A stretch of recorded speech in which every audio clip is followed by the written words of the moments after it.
এই মিনি বেতের সোফা সেটটা আমি সুপার ক্লে দিয়ে কিভাবে বানিয়েছি আজকে সেটাই তোমাদের দেখাবো। এর মধ্যে দুটো চেয়ার আছে, একটা সেন্টার টেবিল আছে আর একটা বড় সোফার মতো আছে।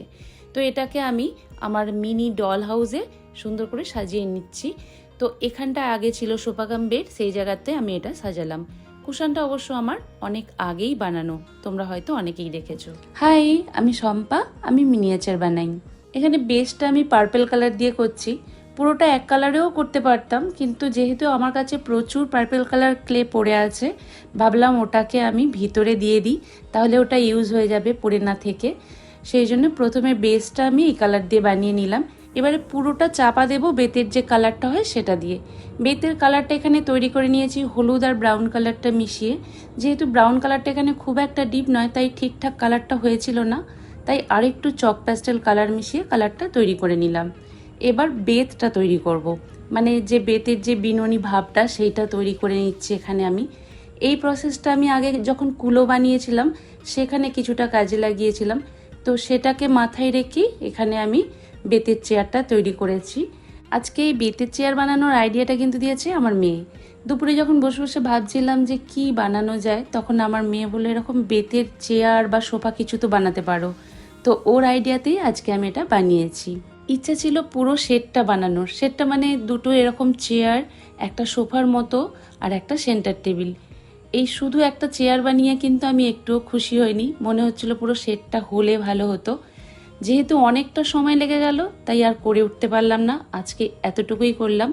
পরে যদি কখনো সময় সুযোগ হয় বাকি জিনিসগুলোও বানাবো, খুব ইচ্ছা আছে, দেখা যাক কি হয়। এখন যেটা তৈরি করছি এটা আমি চেয়ারের পিছন দিকটা দেব।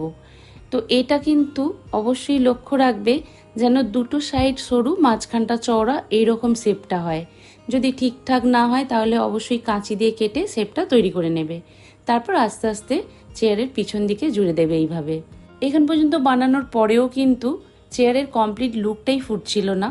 তো কমপ্লিট লুকটা ফুটিয়ে তোলার জন্য আমি একটা এরকম বিনুনি তৈরি করে নিয়েছি, যেটাকে এইভাবে সাইড দিয়ে বসিয়ে দিয়েছি। দেওয়ার পর কিন্তু চেয়ারটার ফাইনাল লুকটা ফুটে উঠলো। এবার চাই বেতের চেয়ার যেহেতু একটু পালিশের দরকার, তো তার জন্য এখানে আমি একটু ইউভি জেল পলিশ দিয়ে ফিনিশ করেছি। তোমরা চাইলে রেজিংও দিতে পারো, যেটাই দাও অবশ্যই কিন্তু ইউভি লাইটে শুকিয়ে নেবে।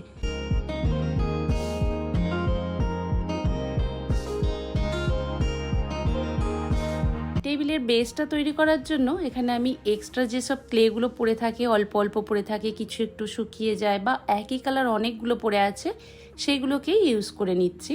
আগের দিন চেয়ার বানানোর সময়ও তাই করেছিলাম, এক্সট্রা অনেকগুলো কালার পড়েছিল, সেগুলোকে দিয়েই বেস বানিয়েছিলাম। সেই চেয়ারের ভিডিওতেই এক বন্ধু আমাকে বলেছে ওটা তো বোতলের ওপরেও করা যেতে পারতো।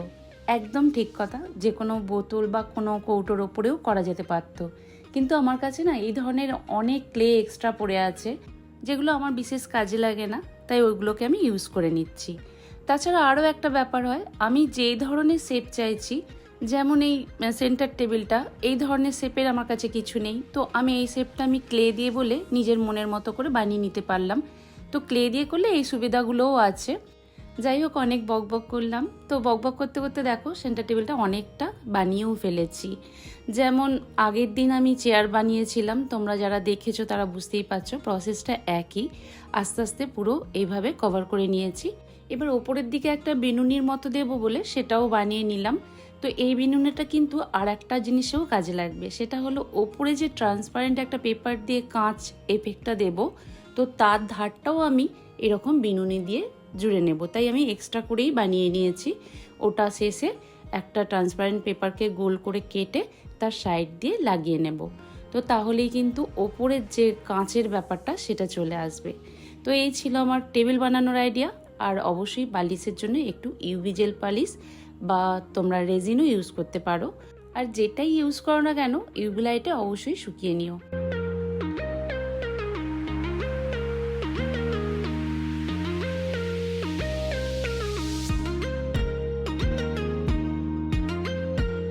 এখানে তোমরা কার্ডবোর্ডের বক্স বা কোনো কৌটোর ওপরে রেখেও সোফা বানিয়ে নিতে পারো, কিন্তু আমার যে ধরনের শেপটা চাই আমি আমার পুরানো বাতিল ক্লে দিয়ে শেপটা তৈরি করে নিয়েছি। বাতিল বলতে এগুলো অনেক দিনের পুরানো, আর প্রত্যেকবার ক্লে কিনি মেন কালারগুলো শেষ হয়ে যায়, আবার নতুন কিনি। তো একই ধরনের কালার অনেক পড়ে আছে, সেগুলোকে এখানে ইউজ করে নিয়েছি। একদিকে ভালোই হলো, আমার বাতিল ক্লেগুলো সেগুলো কিন্তু এখানে আমার ইউজ হয়ে গেল। তোমরা আগে হয়তো বেতের চেয়ার বা সেন্টার টেবিলের মেকিং ভিডিও দেখেছো, তো সেখানে আমি যেভাবে বেতগুলো বানিয়েছি, মানে বেতের যে বিনুনিগুলো বানিয়েছি, এখানে একটু আলাদাভাবে বানানোর চেষ্টা করেছি। আমি সবসময় চেষ্টা করি সহজ পদ্ধতিটা তোমাদের দেখানোর। তো আগের বারে আমি প্রত্যেকটা বিনুনি একটা একটা করে তৈরি করেছিলাম, তাতে কিন্তু অনেকটা সময় লাগছিল। তাই এবারে একটার মধ্যে অনেকগুলো বিনুনি তৈরি করে নিয়ে তারপর কাঁচি দিয়ে কেটে নিয়েছি, তাতে কিন্তু অনেকটা তাড়াতাড়ি হয়েছে। সোফাটা কিভাবে বানাচ্ছি সেটা তো আলাদা করে বলার কিছু নেই। চেয়ার বানিয়েছি, সেন্টার টেবিল বানিয়েছি, একই প্রসেস, এক একটা বিনুনি ধরে ধরে পুরো জিনিসটাকে কভার করে দিলেই হয়ে যাবে। এবার ঘেরার পালা। ঘেরাটার ক্ষেত্রে কিন্তু আমি একটা ক্লের মধ্যেই এইভাবে বিনুনি ডিজাইন তৈরি করে নিয়েছি, কিন্তু ওটাকে আর কাটিনি, ওটা ধরেই পুরো জুড়ে দিচ্ছি। এবার তোমরা বলতে পারো যে এইভাবেও তো পুরো সোফাটাকে কভার করে দেওয়া যেতে পারতো, তাহলে এত খাটতে হতো না। কিন্তু একটা একটা করে বিনুনি ধরে ধরে বসানো আর পুরোটা জোড়া বিনুনিটা, দুটোর মধ্যে কিন্তু অনেক তফাৎ আছে। আমার মনে হয়েছে পরপর একটা একটা বিনুনি বসালে তাতে কিন্তু বেতের লুকটা ঠিকঠাক ফুটে উঠবে। যাই হোক, সোফাটা আমার মোটামুটি কমপ্লিট হয়ে গেল। যেদিন চেয়ারের ভিডিও দিয়েছিলাম তোমাদের বলেছিলাম পুরো সেটটা আমার বানানোর খুব ইচ্ছা আছে, তো আজকে ফাইনালি আমি কমপ্লিট করেছি। ফাইনাল লুক তো তোমরা দেখেই ফেলেছো প্রথমে, কেমন হয়েছে অবশ্যই কমেন্ট করে জানিও। আবার দেখা হচ্ছে নেক্সট ভিডিওতে নতুন কোনো আইডিয়া নিয়ে। আজকের মতো টাটা।